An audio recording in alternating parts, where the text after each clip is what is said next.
Welcome back to What Arty Noobs with General Disturbance.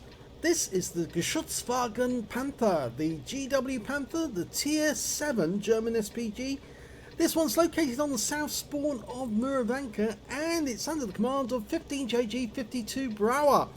Now I think you noticed something rather special about the barrel of this howitzer. Yep, 3 marks. That means he's an expert. And that means he's going to terrorize the enemy. Always nice to see an Arty player with 3 marks on the barrel, because you know you're in for some pretty spectacular fireworks if he sent me in a replay. Okay, GW Panther never actually produced, but they did produce models of what they intended to build to be the replacement for the Hummel.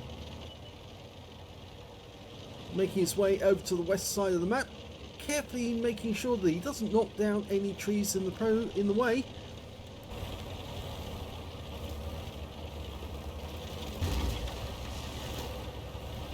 Okay, nice firing position here, lots of bushes you can hide in, and he's ready to go. Okay, well, over in the fields next to the Magic Forest, we've got an AMX 1375 doing an early scout run. And the EPR Hotchkiss has retired. Oh, 49 hit points from Splash. Unfortunately, our own EBR got taken out by the 1375. Alpha damage 600. Capable of penetrating 39mm of armour. It's got a 25-second reload. And you can see there that... oh, he's got a kid. 194 from a Splash. He's got 21.45 seconds on his vehicle at the moment. So he's not 4 seconds off. The Tiger's gone. That EBR is just doing the occasional hop into our territory to do a scouting run. But that AMX 1375 is still there. And he's hiding next door to the church. Okay, we're going to go for the ISM. He fires around in. Unfortunately, he picked the spot when the ISM pulled back to reach his maximum extent back before pushing forward again. Yes, Brauer likes to move in and out on his target a lot. I know some players do it to ease the tension whilst they're focusing. It allows them to concentrate. Rounds out. Well, it was close. It zipped over the turret and landed behind him.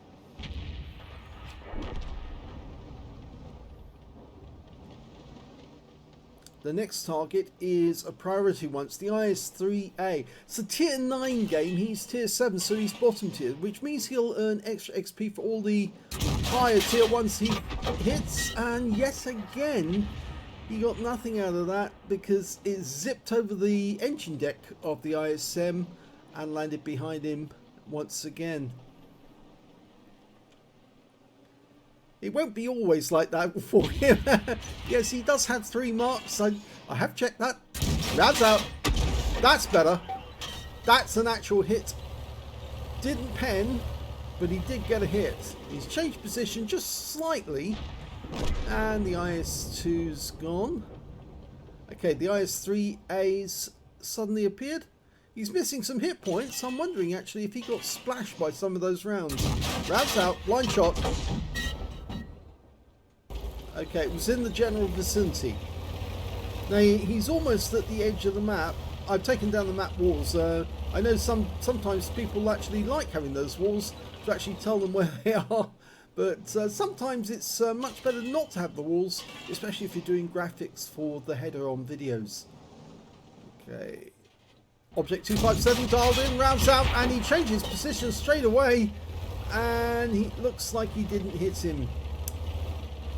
Yeah, it was a bit of a snapshot. Okay, who's next? Well, that ISU 152, I think it's a 152K. Firing a splash hit in. I think that would have got him something at the very least. Because the ISU 152K was just hopping in and out on the base of that tower. It's a water tower, I think, isn't it? Sometimes you get close to it, you can hear gurgling water. 257. That's better. Right into his rear. He tracked him. He burned his repair kit straight away. In fact, I think that's not all he burned. I think he burned his first aid kit. Okay, lining up for another shot, but he stops. The 257 did appear, but there goes the ISU 152. That's better. 232 this time, and he can't get rid of the stun this time, which means stun assist is coming his way, and that means that he'll get a better result at the end. Just take control of the camera for a moment, because he likes doing that in-outy thing. Okay, if those two stay together, he's going to get extra XP. Yep, he stunned them both. The 257's a one-shot. Surely he's going to die now. Okay, we're focusing on the IS-2. IS-2, the ISM. Well, it is an IS-2 hull, really. Well, it's an IS hull with the rear turret at the rear. Direct hit on the engine deck. And he hasn't got rid of his stun, which means he's probably either holding it back so he can get his driver back in, or because look, it actually hit the mantlet, that one. Very precise. Go for it again. Rams out. Lands right next door to him, tracks him again, and it doesn't look as if he's using his repair kit either. And that, again, may be down to the fact that he can't use it because either he's holding it back or he's already used it, and that's why he's not fixing. Grabs out, and another hit. 180 this time, and he's a one-shot, and he goes. So that was an easy kill he provided for the Lurva. With 4 tanks up on the enemy, they basically lost control of the Magic Forest. They've been pushed back on the west side, although we don't know if there's any enemy. Oh, A1 looks like the enemy Arty might be in A1. They've got a GW Panther. At the moment, we're looking over by the Magic Forest, but our team are indicating A1, and there's the GW Panther. He is in A1 and just became a target and a kill for the Leopard prototype. So we're firing over here because there was potentially an enemy tank in that area, and he's just trying to put the frighteners on him. Only 4 enemies remaining: a T-55A, a Noobs 16, a CS-52 Liss, and a T-25-2. Now he's decided to get a bit closer, and there's good reason for doing that, as obviously if you're an Arty player you know that the closer you are, the shorter the response time before the shell hits the target. And now he's got a target which is a one-shot. It's a T-25-2, he's dialing in, but the target's been killed before he can fire. So he's now looking over where the CS-52 Liss was last seen. I don't think he'll be there. I'm pretty sure he will have moved position, possibly behind those bushes. Again, he's doing the inny-outy thing, which means I have to take control of the aim so we don't get seasickness, or motion sickness, I should say.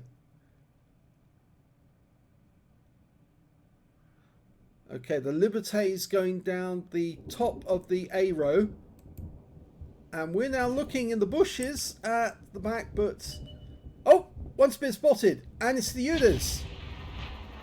Or is it? No, it's the T-55A, not the Luders. Okay, he's gone way close to our T-103, and I think he's got the better of him in terms of position. Yeah, so he got the kill there. Brauer's trying to re-aim and get the shot in. Rounds out. Did he get a hit? Yes, he did. He worked out correctly where the T-55A was headed. Put a shell down in his path. The Udas 16 has been found at the edge of the map, so the Liberté was right to go up there. But now 15JG52Brauer has got a reason to get north, and that's mainly because the T-55A is headed our way, or rather he's headed towards the south end of the map, and so he needs to get as far north to get the protection of the Tigers on the west side of the map. Your list has been found. And the T55A has been taken out by our list. Or is that the other way round? That's very odd. Here's the enemy list. We don't have a list on our team, so how come that happened? Maybe I've got it wrong. But he lobs around at the CS52, who just promptly takes out our Liberté. Actually, I think it was the Liberté, the list rather, that was actually damaging our team. And now their T55A is headed our direction. Okay, we need to put rounds on this list to stop him from killing our team. Slow him down, stun him, allow our team to get a shot on him. Rounds out. Well, that was a near miss. Got two guys in the cap area, but they are taking fire from that CS52. Both Tigers need to get up there as quickly as possible. They are in platoons, so hopefully they are working as a team. Okay, line up the list. He's heading forward. Fires around him. We don't get to see the shot. That would have been nicer, but that's the way he does it. But, oh, look at that. Lots of stuns. So, stun assist. Looks like our Udez then hit the list directly afterwards and took him out. Okay, the T55A is a one-shot. If we can get a shot directly on target. Oh, no. Well, it splashed him anyway. He didn't anticipate the guy was going to drive forward at that moment. The Udez is sitting in the bush, and I don't think he can actually see the T50. Well, the T55A couldn't see him. Now he can, and he's using the Lurva for cover. And the Udez gets the kill, which ends the game with a victory.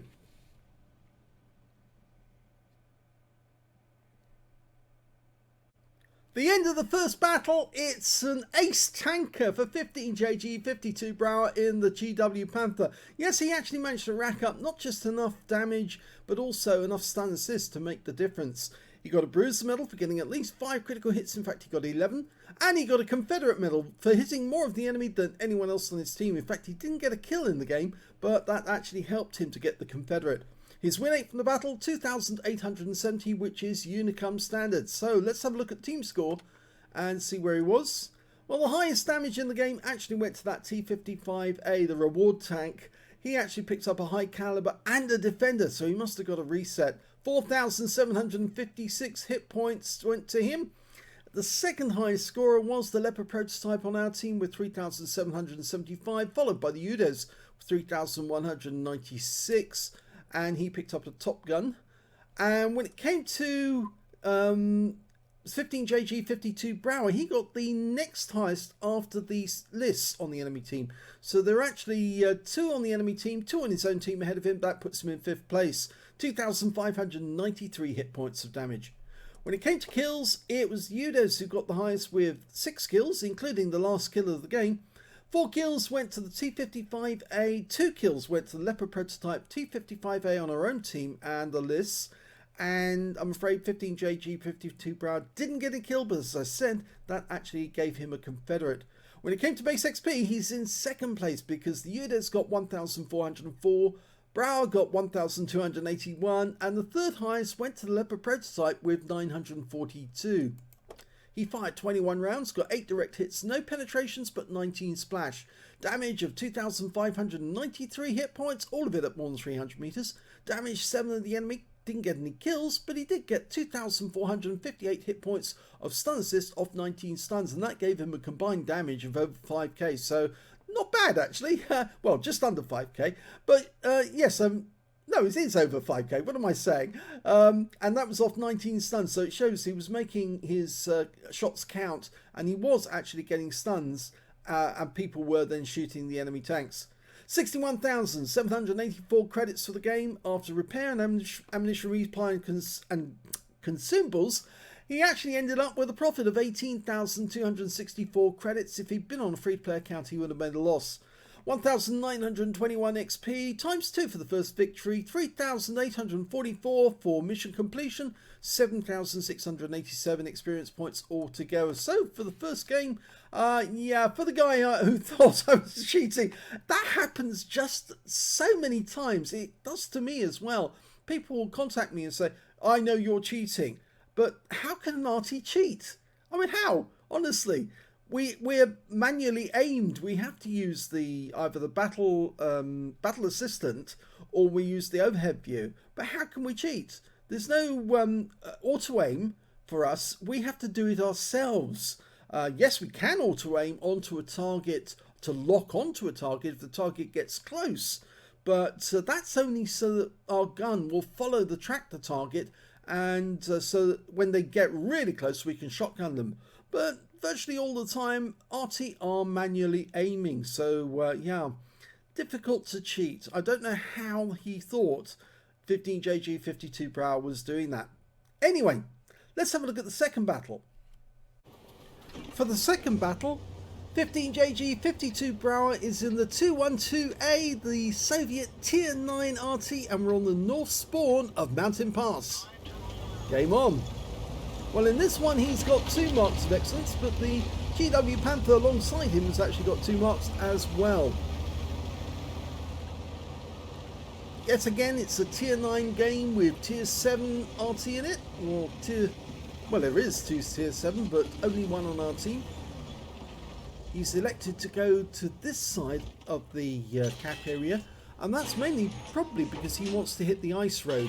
From here you can get good shots, but instead his first shot's going to be across the other side of the bowl to see if any enemy tank turns up. They normally do. Somebody's there because something just got destroyed. He's going instead for the Type 62. Oh, beautiful shot! Right on the money, 470. That Type 62 is going to be well unhappy getting hit so early on in the battle. Now, I knew somebody was over on the left side as he was looking there because something got destroyed. And you saw a little puff as the object which is on the ground got wiped out. So you know something's there, even if you can't actually see it. And that Tornvarn just killed our EBR Hotchkiss, who made a mistake of going down the bridge road. Not a smart move. Rams out the Tornvarn. No, landed high. It landed on the side of that bank. Now, our guys haven't got down the ice road yet, so we don't know what's down at the far end, but I suspect there is enemy tanks on the ice road. There normally is. And now we've got 2 tanks are blocking the bridge road, a T-30 and the Tornvarn. Now this could be interesting, because if he can land around on the T-30, he might actually damage the Tornvarn at the same time. Fires around him speculatively. That probably stunned the Tornvarn. I think I would have laid it a little further back on where the T-30 was last spotted, because I think that T-30 is just backing up the Tornvarn by sitting directly on his hindquarters.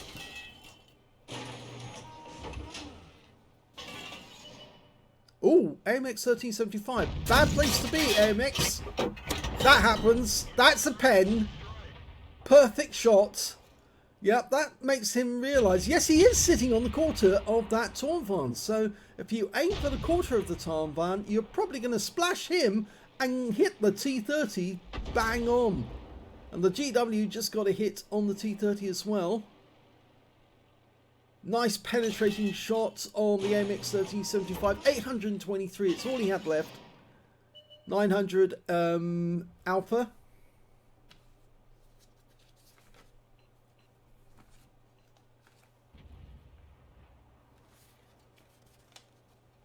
Now in this RT, the reload time, standard by the book, is 37.39 seconds. It's quite long. AMX 1357 is hiding behind the rock. He's firing round in. He's got 30.23. Oh, he killed him! Another direct hit wipes out an enemy tank. It's not been recorded as a figure, but he definitely killed him because it came up and said, yep, he's got him. Perfect shot. I suspect he smacked the 1357 right on top of him, and it went straight through his thin armour. Penetration from these rounds is 52mm, so he must have hit his weak armour. And that's another good shot. 312 this time. The Tornvarn is now one shot. GW Panther trying to get a shot on target. Now the enemy's lost one of their Arty. They do have a GW Panther as well, but they've lost one of their Arty, the 212A. So now we do have an advantage. We're only one tank up on the enemy, but we've got much more firepower in the fact that we have got a reasonably good, or in fact a very good Arty player. Oh, and that Patriot has actually just suffered. Well, he's just been tracked again. He's a one-shot, but he's going to go for the Super Hellcat because he's very thin armor. And he's out the game as well. 337, so that's 3 kills now. That Patriot's a one-shot. He only needs to land the round near him, and he should expire. The Torn again is another one-shot. And our team has pushed through on the ice road, which means that they're approaching the enemy cap. And there's the Char Future 4, and he's very thin on armor. Rounds out, or he pulls back just in time, but he still takes a splash for 171. And the GW just hit the Char Future 4.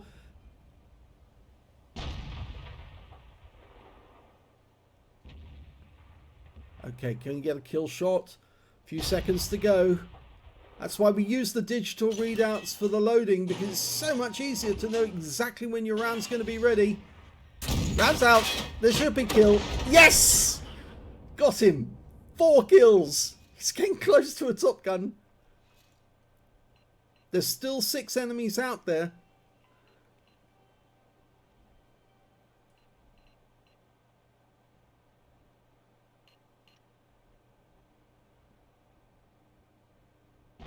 Okay, the Char Future 4 and the T-29 have now taken up position over here. They still have that Patriot, but we don't know where he is now. Rounds out. T-29? Yep, he did get a hit. He smacked him. Looks like one of the tanks is right up on top of the hill, shooting down. There's their Arty. Good. Okay, we can finish him off with 1 round. But we're still loading. Mark the spot on the ground. I normally hit the T key to actually mark the spot to let everyone know that's where to go. And our GW just hit him. So if you'd actually fired to the same spot, I'm pretty sure that GW would expire straight away, because I think he's already splashed and he's suffering. But 15JG52Brauer is not interested in that, because he's got this SU-101 on his mind. Trying to dial in. Rounds out. Well, splashes him for 261, but he now needs to get the block out of here, because there's only an AMX AC-48 between him and that SU-101.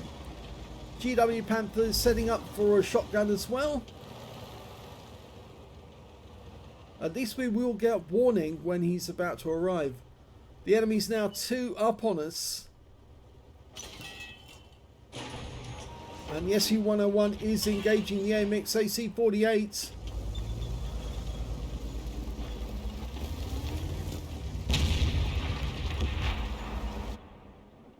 Trying to get a shot. Can he do it? He can one-shot him. He would be giving up on a high caliber though. Well, he got the kill, but he actually did splash his teammate, and that means I think he's going to forego the high caliber. Enemy RT fires one in. He did lose some hit points.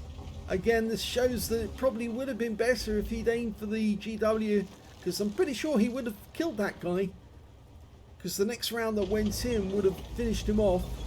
But at least he saved the AMX AC-48 from being killed.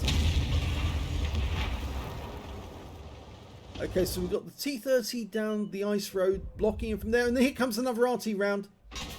And that was much closer, but it wasn't a direct hit again. He just splashed us. Okay, and now we've got a T-30 on very low hit points coming this way. This could be a Top Gun. Yes! It is a Top Gun. He got him.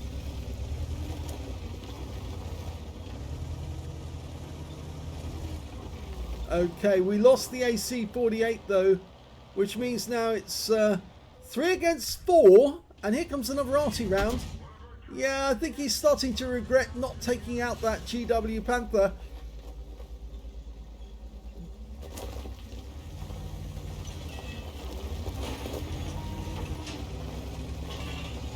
Okay, he's decided to change position altogether, and I think that's a wise move because that Arty seems to be focusing on the far end. By going over here, he's put a little distance between him and the enemy, and that's another Arty round being fired in. We didn't get to see it land, but yes, with the minimap is showing us that the round did go to the exact place where we were last seen. So he's trying to guess where we are by firing rounds in on that spot. That's just a little further back than where we last saw him, but he's now looking for the tracer from that enemy GW. And the moment he fires, he should be able to get around almost on top of him.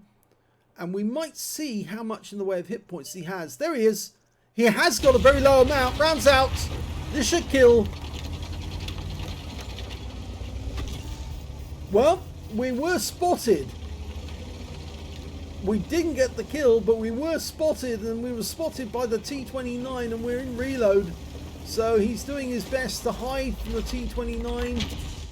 Oh, we bounce around from the T-29. Nice.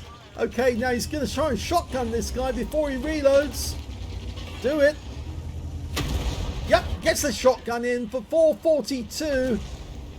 But he's now going for the ram. And he gets a kill from ramming the T-29 to death.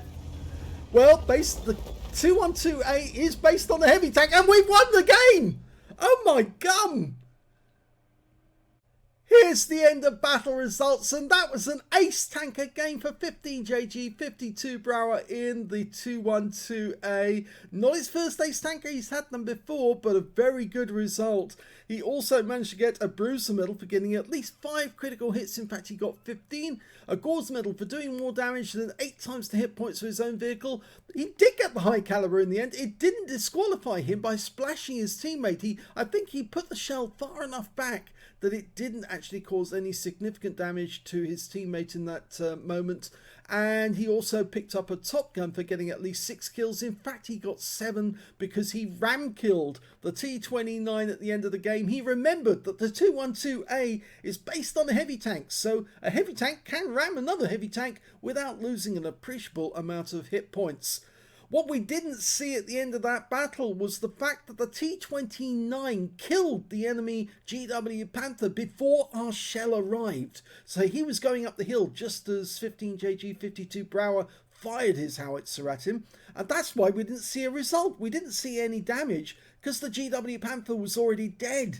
But the moment or two later, as we were defending ourselves, or rather Brauer was defending himself against that T-29, the T-30 killed the enemy Char Future 4, which meant that the T-29 was the last enemy vehicle in the game. And of course, 15JG52Brauer was incredibly brave, balls of steel. He ram killed the T-29 when he left him on only a few hit points and won the game for his team. That was a magnificent result right at the end of the game. And just look at the win rate, 6,627. Super Unicum or what? Anyway, let's have a look at team score and see where he was. Well, when it came to damage, he got the highest in the game, 4,541 hit points, easily the tops. The next highest was the Char Future 4 on the enemy team with 3,766. And the one after that was their T-30, who got 3,556 out of that one. And of course, he was one of the kills that Brauer managed to get in that game. When it came to kills, yes, it was 15JG52Brauer who got the best with 7 kills. 3 kills went to the T-30 on his own team. In fact, actually got 2 right at the end of the game. Also, the Char Future 4 on the enemy team, their T-30 and their Su-101. And of course, both of those tanks were killed by 15JG52Brauer. When it came to base XP, he's got that one as well. So he's got the top in all 3 columns. 1,056 went to Brauer. 967 went to the GW Panther, so very good result by him. He picked up a Confederate, and 833 went to the AMX AC-48. He fired 15 rounds in that game, got 10 direct hits on the enemy and 3 pens. 13 splash damage as well, damage of 4,541 hit points of which 4,071 were at more than 300 meters. So you can see 500, just under 500 hit points of damage was done at close range, and most of it was done to that T29. A lovely shot right into his engine bay, right at the end of the game, which left him on only a few hit points, which meant that a RAM was possible. If you're an Arty player and you leave your enemy on only a few hit points left, and you're not the last one on your team, go in for the RAM, make it count, even if it kills you, because you could win the game even though you've won it posthumously. He got 2 hits, received 2 hits, both from the T29, 1 non-penetration, 2 non-penetrations. Actually, he actually hit the tracks, I think. 3 hits by way of splash damage. That was the GW Panther. And again, I suppose he did regret that shot that he fired or didn't fire in. He instead elected to fire at somebody else. I think it was the T29 actually that he elected to fire at. And only got about 100 hit points. But he could have got the kill on the GW Panther if he'd aimed it at him. But then the splash that he did on the shotgun he did on the T29 might have actually left him short of the amount he needed to get the RAM kill. But anyway, I digress. 9 enemy vehicles for damage, 7 kills, just 1 short of getting a Radley's, 254 hit points of damage assistance, and 226 of stun assist off 9 stuns. So this battle, he got the ace tanker by doing actual damage on the enemy and getting the result. He earned 51,183 credits from the game, 75,592 from completing a mission, 126,775 altogether, and after repair, ammunition, resupply and consumables took away a profit of 40,720 credits. 1,584 XP times 2 for the first victory took away 3,168 experience points altogether. I think that was the more satisfying win than the GW Panther that he just played. Obviously, that one was a nice win in the end because he did actually manage to collect enough stun assists to actually get the ace tanker. But this one was much more satisfying because he actually got the kills that went with it. And obviously, that last kill was magnificent. The T29. They just don't expect an Arty to go Rambo and ram them to death and take them out of the game and win it just by banging into them. So that was a great game and a lovely ending. I hope you appreciate that video. If you did, please give this video a like. Do subscribe to our channel. Leave a little comment down below because it feeds the algorithm. And thank you for watching.